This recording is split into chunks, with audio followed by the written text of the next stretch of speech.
In this episode, I talk about the fire and baby in my belly and why I'm driven to reimagine HR. It's all about people, purpose, and impact.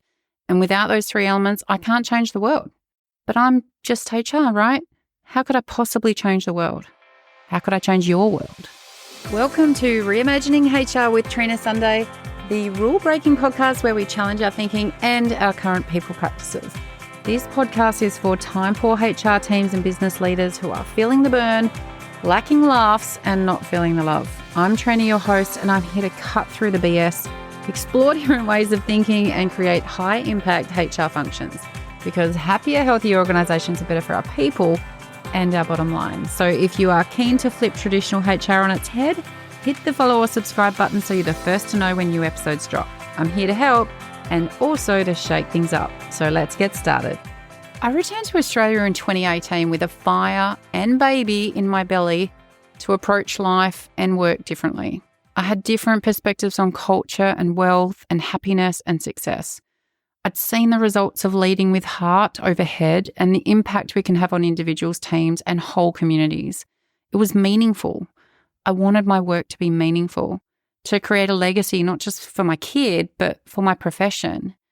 But with a migrant husband on a visa with no work rights, I tried to go back to work early after having our daughter. I tried finding part-time work so I could balance family. And despite 2 decades in my industry and being at the top of my career, I was offered roles and salary that I'd got as a graduate. So this is what the motherhood penalty looks like. This is what gender inequality looks like. This is what inflexible workplaces look like. Noting this was pre-pandemic and we're having a same but different debate now. You know, the wind was knocked out of my sails, but then it started to fuel the flames again.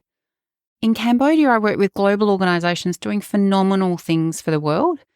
You know, I spent time with business leaders who I never would have had the chance to meet at home. You know, people like Dave Ulrich. But even with Dave being known as the father of modern HR, there's a new generation and thinking coming through that we've got an opportunity to explore. And some of the most powerful influences don't even come from within HR. They come from marketing, they come from tech, they come from the community. I was excited to shake things up and share with clients in Australia what we'd been applying in APAC using our global insights. And I started talking with new and old colleagues working in HR. Let's just say they didn't have the same fire in their belly. It was more like a knot in their stomach. I spoke with HR teams and leaders who were feeling the burn, they weren't feeling the love. I'm still talking with them, you know, and they tell me that they're under-resourced, that they're overwhelmed, that they have overcommitted and undervalued. Life's too short to be unhappy at work. Yet many HR professionals who are free to shape their careers are just that. Disengaged, unfulfilled, and miserable. You know, they tell me that they've got no time for podcasts, that there's no time for articles, no time for networking, which often means that there's no time for fresh thinking, there's no time for innovation, and definitely no time for fun. And I get it, because I was there 10 years ago and I remember what it feels like. But I also know what it feels like to be free of it. And there's too much noise, there's too much content and conflicting ideas to navigate when you're too busy. And the way we think about our work often lacks the deliberate intent that we need to be productive and to make cool stuff happen. And people have been asking me to do a podcast for ages because they know that I'm chatting to people at stupid hours of the night or taking the time to figure out the sales from the substance. And I honestly wish that I'd had someone like me to fast track giving me content that I should care about when I was working in-house. And I know from my research that HR and business leaders need help to cut through the BS, to explore different ways of thinking and to inspire them to create high-impact HR functions. But this podcast isn't about me rabbiting on all the time. I want to introduce you to people who are doing cool stuff, who are thinking about things differently, and who are making the world better. I have so many HR horror stories for us to unpack, and we will share some of those in my solo episodes. But I also want to hear yours. I want to understand how we can do better, but also create a community so we're not trying to do this alone. Again, life is too short. Us humans are built to be together. Relationships, connection. You know, it's about people. How many times have you told someone at a barbecue that you work in HR? and they roll their eyes or they pull a face or they make some smart ass remark. Oh, human robots, human remains, or the fun police, the business blockers. You know, I help my coaching clients to tap into their narrative so they can come back with fast wit and substance to those comments. You know, it's the golden triangle of knowing what you bring, how you help, and why it lights you up. And I don't disconnect myself from HR. I might not be in-house anymore, but I proudly tell people I work in HR. And I do. I work in this space. I consult in this space. And I want that for others too. But you've got to be able to back it up, right?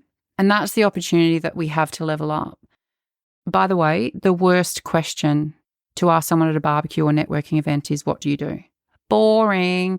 If you hate answering it, stop asking it. Sales expert Julia Hewitt has some really cool tips on networking to make sure you're connecting and not collecting. And I'll put the link in the notes so you can check it out. But it's things like swapping, what do you do, with questions like, you know, do you prefer to talk about industry stuff or would you rather we workshop Game of Thrones, Maths or Survivor? You know, you'll find out more about the person behind the profession and you're likely to be more interested. You can't fake it if you really want to connect with people. So ask a question that you actually want to talk about or chat more about. You know, it's one of my biggest reminders from my time in Cambodia was the genuine focus on relationships and meaningful connections. And I feel like we've lost that. And I'm bringing it back with the Reimagine HR community. I am bringing it back. Networking aside though, the eye rolling comes from some reputational damage we have as a HR profession. And if we don't do anything purposeful to address it, it won't get better. It's not going to change. We need to enhance our brand and reputation to gain trust, you know, for HR to have credibility and demonstrate our value as a strategic partner in the organisation's success. And I do a lot of work in the consulting space exploring how people strategy impacts profit and customer experiences and productivity.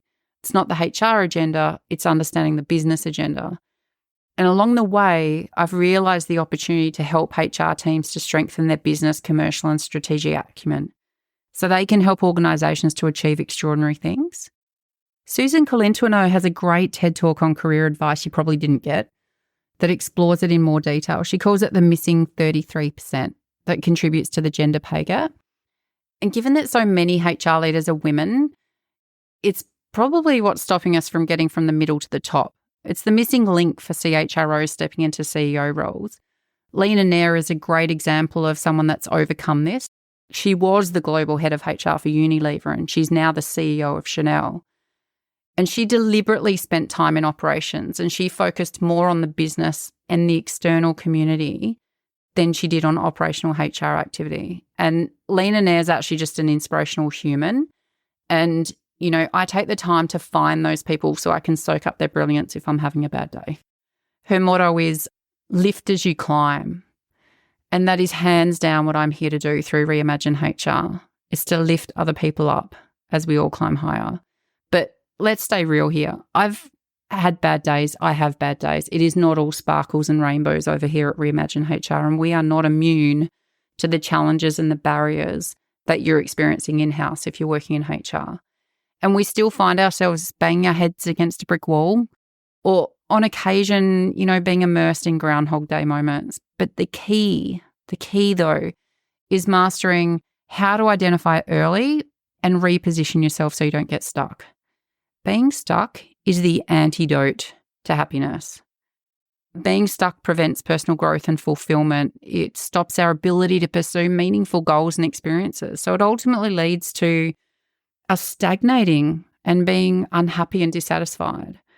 I help people to get unstuck. And it's some of my most rewarding work, you know, like whether it's the one-on-one coaching or small group coaching, when you get to see people grow in their clarity, their confidence, their capability to go on and do epic things and live their best lives, it is the best feeling. Like it's the rewarding work feeling that I bottled up in Cambodia and I refuse to let go of.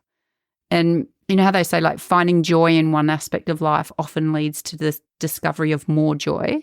So I like to look at it as, you know, the cycle of happiness. The more happiness we can create in people's roles, the more happiness that's going to flow through to us as a collective. And it's addictive. It's infectious. So I want my HR colleagues to get a taste of it and to go on, to transform their lives, their teams and their workplaces. Because the reality is it's not just about us, right?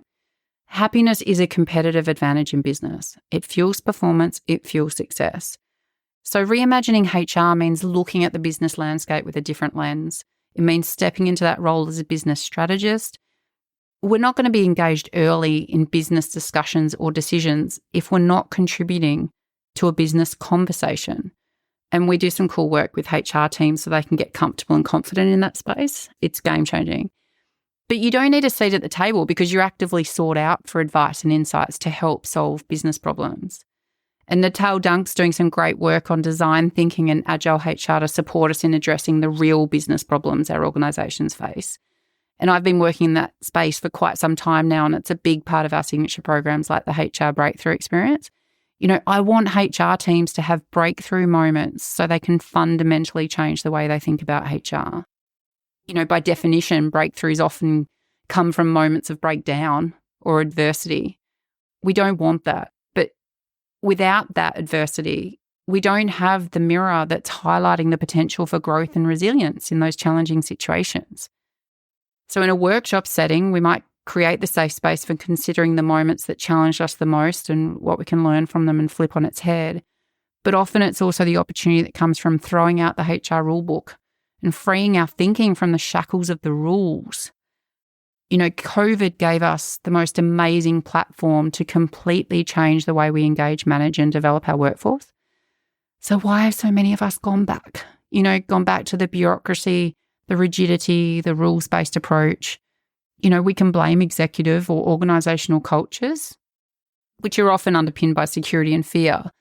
But how influential are we in persuading them to think differently? Because culture change is a long game, right? For me, I equate it to like my fitness and health goals, which I'm not nailing right now, if I'm being honest. But you need to be clear and deliberate in your goals and then consciously adopt daily habits every blessed day that are going to help change the behaviours that are giving you the poor health outcomes.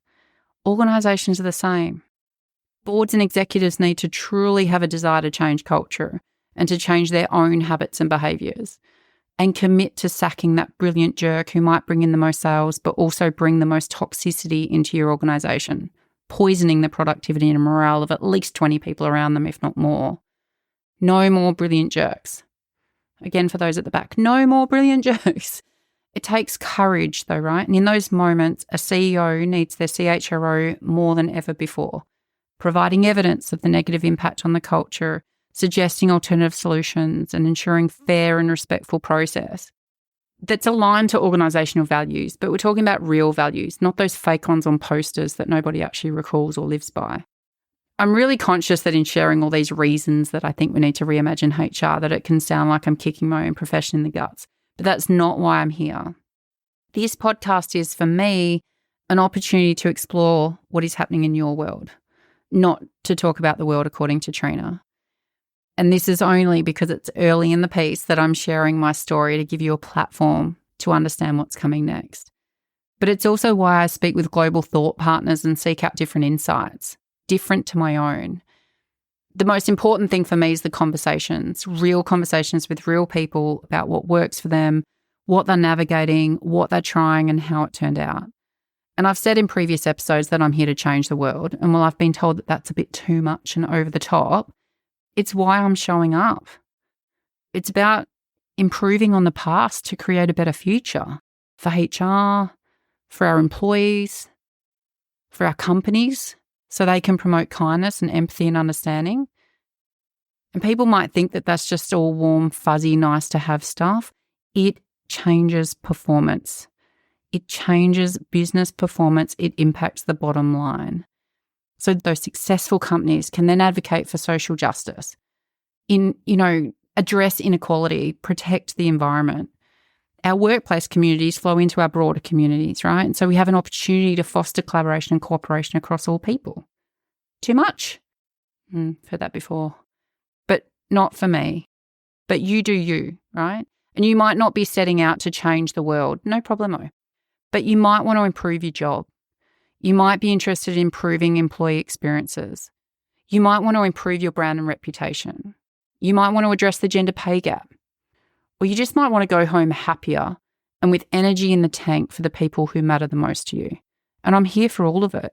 I always talk about meeting people where they're at. I'm a pragmatic person. These podcasts are not going to be ranty, preachy, soapbox exercises. I want to help. I'm here to help. You might be looking for innovative HR tools and solutions. You might be seeking, continuous professional development resources or looking for networking opportunities in a community that gets you. You might want timely industry insights and trends, or you might be looking for guidance on navigating problems and finding solutions. Our vision at Reimagine HR, it's creating thriving organisations where employees feel connected, valued, inspired, and empowered to do their best work, including you. Imagine that. Thanks for tuning in and leaning in to this week's episode as we look to reimagine how we show up for our people, organisations, and community. Reach out to us via our website at reimaginehr.com.au with your HR horror stories or suggestions of people you'd love to hear from or topics you want to explore. It's all about people, purpose, and impact, and we are here for all of it. Until next time, take care, team.